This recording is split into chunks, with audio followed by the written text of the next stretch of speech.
Dans le cadre de sa tournée de remobilisation de ses troupes à Yopougon, quartier considéré comme son bastion et qui a vécu des moments chauds pendant la guerre d'Abidjan, la direction du Front populaire ivoirien, conduite par son secrétaire général, M. Akoun Laurent, a rendu visite à la fédération de l'ex-parti présidentiel d'Abidjan Banco ce dimanche 29 juillet 2012 au quartier Toit-Rouge. C'est dans la salle du Centre culturel Gloris que la réunion, qui s'est voulue une séance de travail entre les membres de la direction du Front populaire ivoirien et les militants de la commune de Yopougon, venus massivement pour s'informer de la marche du parti, a eu lieu. C'est M. Zabazadi Lazare, le secrétaire général de la fédération d'Abidjan Banco, qui a donné le mot de bienvenue. L'honneur est revenu au camarade Akoun Laurent, secrétaire général du Front populaire ivoirien, de délivrer le message du parti qu'il a résumé en 2 points. D'abord, apporter quelques nouvelles du parti aux militants. Ensuite, écouter la base. Tout cela en vue du repositionnement du FPI, aussi bien au plan national que sur l'échiquier international. Aussi, celui-ci va-t-il passer en revue l'actualité internationale et nationale en donnant sa lecture de l'avènement du Parti socialiste au pouvoir en France, l'élection de la présidente de la Commission de l'Union africaine et l'actualité au Ghana avec le décès du président Jonathan Mills, à qui il a rendu un vibrant hommage. Cet homme d'État, c'est le président Jonathan Mills.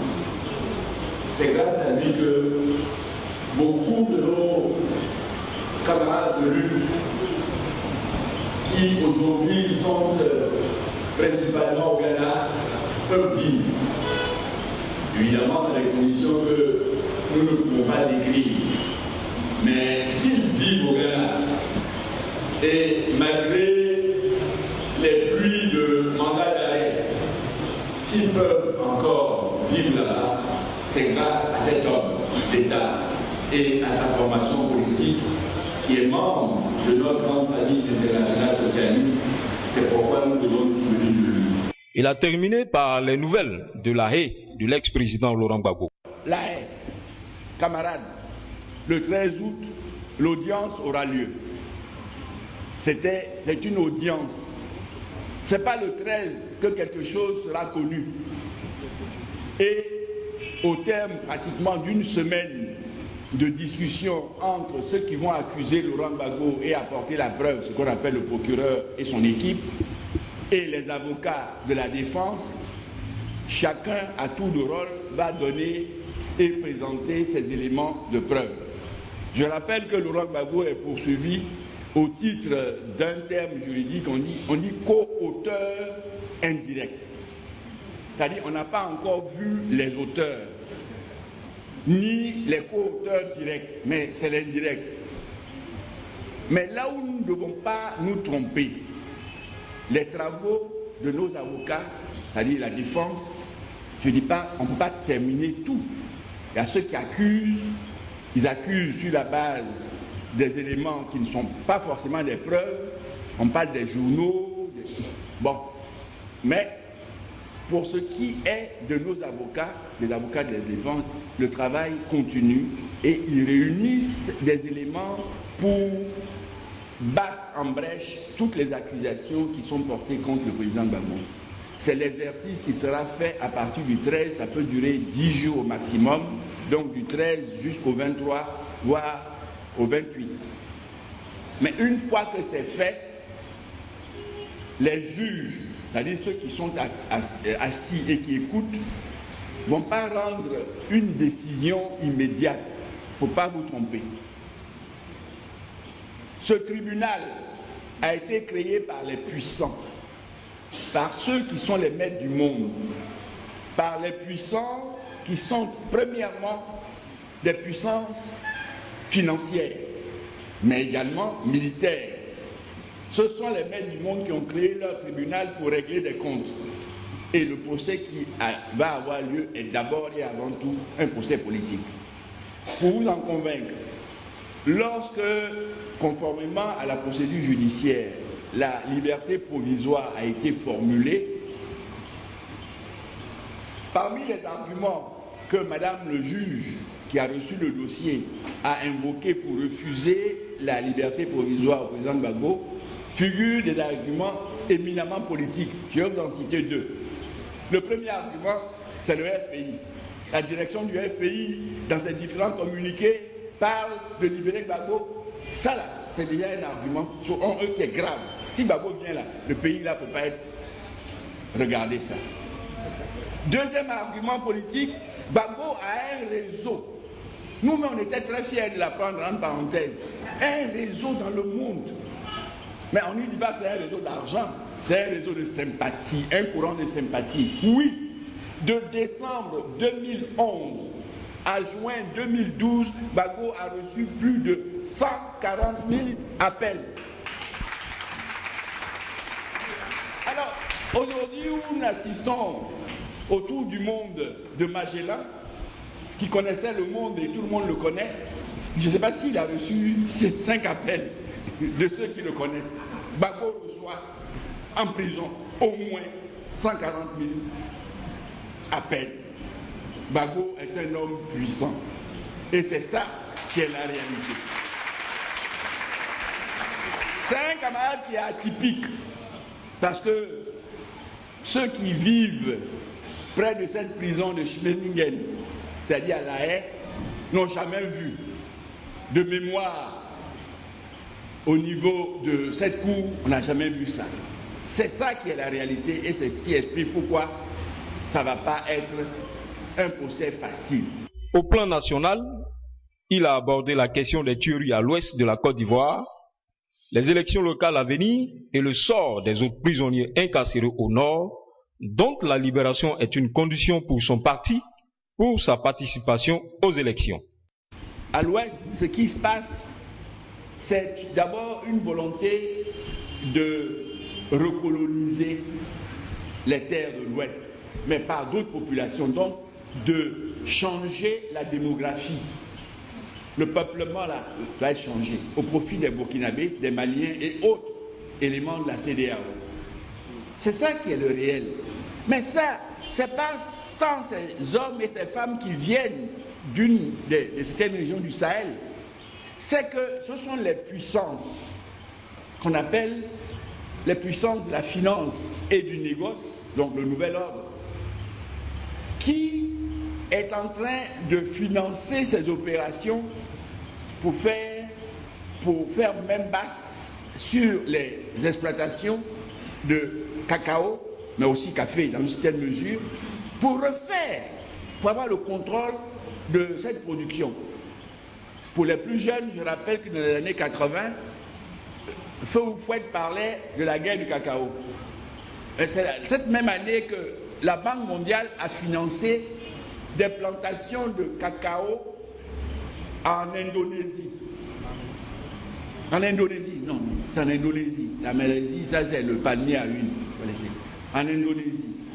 Mais malheureusement, le sol, je parle sous le contrôle de ceux qui ont géré l'agriculture, bon, il vous donnera plus de détails si vous voulez. Le sol est un sol marais. Donc c'était un cacao de mauvaise qualité. Les plantations existent, mais c'est pas ça. Ça n'a pas pu faire chuter la place de premier producteur de cacao de la Côte d'Ivoire, suivi par le Ghana, etc. Donc c'est ce même complot-là qui continue. Mais pour mieux le faire, il faut trouver des hommes dociles. Les Ivoiriens, ils sont devenus... ils sont plus dociles. C'est-à-dire ils refusent. Et les Ouais en particulier.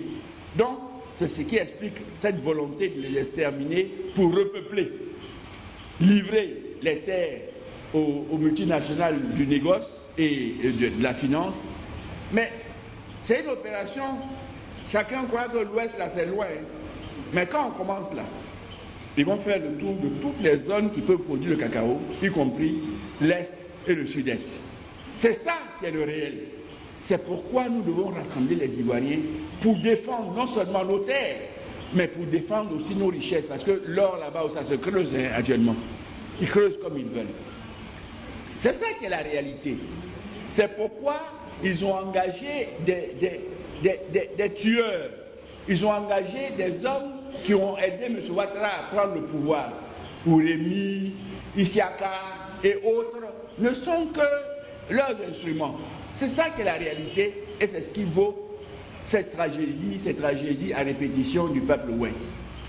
Donc, je voudrais que vous le sachiez et que nous rassemblions les Ivoiriens autour de ce qui est la Côte d'Ivoire, parce que c'est ça que nous avons comme nation. Je veux parler des élections à venir, on appelle locales. Je ne vais pas entrer dans le fond. Ces élections-là, pour qu'elles puissent avoir lieu, il faut que des conditions techniques, des conditions politiques soient réunies. Les conditions techniques, c'est tout ce qui concerne la commission électorale, les listes électorales, concerne le découpage, ça c'est technique.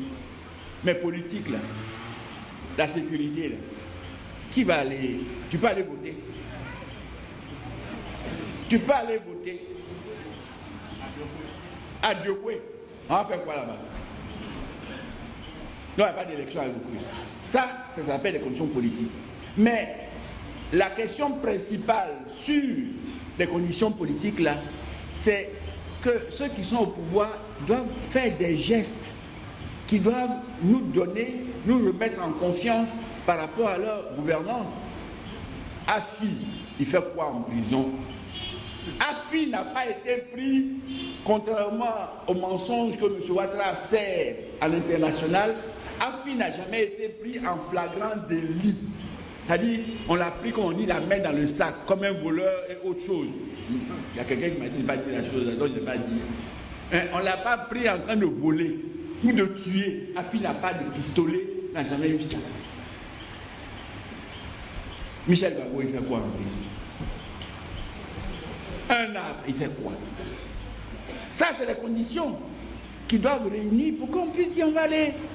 Mais mieux dans les conditions politiques. Nos camarades qui sont en exil. Voilà maintenant l'idée, ou du moins les mots que nous utilisons pour vous montrer pourquoi on ne doit pas aller à ces élections si rien n'est fait. Nous là, le FPI c'est une équipe. L'équipe, en fonction du match, on choisit des joueurs. Et puis ils vont faire la compétition. Dans notre équipe là, notre capitaine, il est en prison. C'est Afi, Sangaré, c'est ça, ils sont en prison.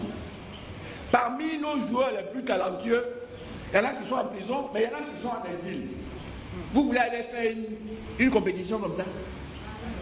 C'est ça que vous devez comprendre. Quelle compétition? Parmi nos joueurs talentueux, c'est-à-dire c'est même comme on dit pour les footballeurs, celui qui peut jongler, mais ça c'est... Ils sont en prison. Alors, vous voulez aller jouer? C'est ça que vous devez comprendre. Et ça vous devez prendre pour expliquer à nos militants. Mais il faut leur expliquer. Parce que parmi nous aussi, il y en a qui pensent, ah, ils ne sont plus là, c'est notre tour. Quel tour? Toi, tu n'es même pas un joueur qu'on doit classer, et puis tu dis que non, il ne faut pas faire ça. Camarades, vous avez vu un peu aux dernières élections législatives. Et quand on est des camarades, il y a aussi quelque chose qui est extrêmement important à retenir. Cette chose importante, c'est que tout ce qu'on fait là, il faut mettre un peu de morale. Vous aurez quel visage? Aujourd'hui, parmi nous, vous avez quel visage? Tes camarades sont en prison. Et puis tu dis, je vais être maire. Pourquoi? Est-ce que l'histoire des élections locales prendra fin parce que cette année, nous on participera à rien? Ça, il faudrait que vous sachiez. Sur la question du dialogue avec le pouvoir en place et des alliances, voici son sentiment.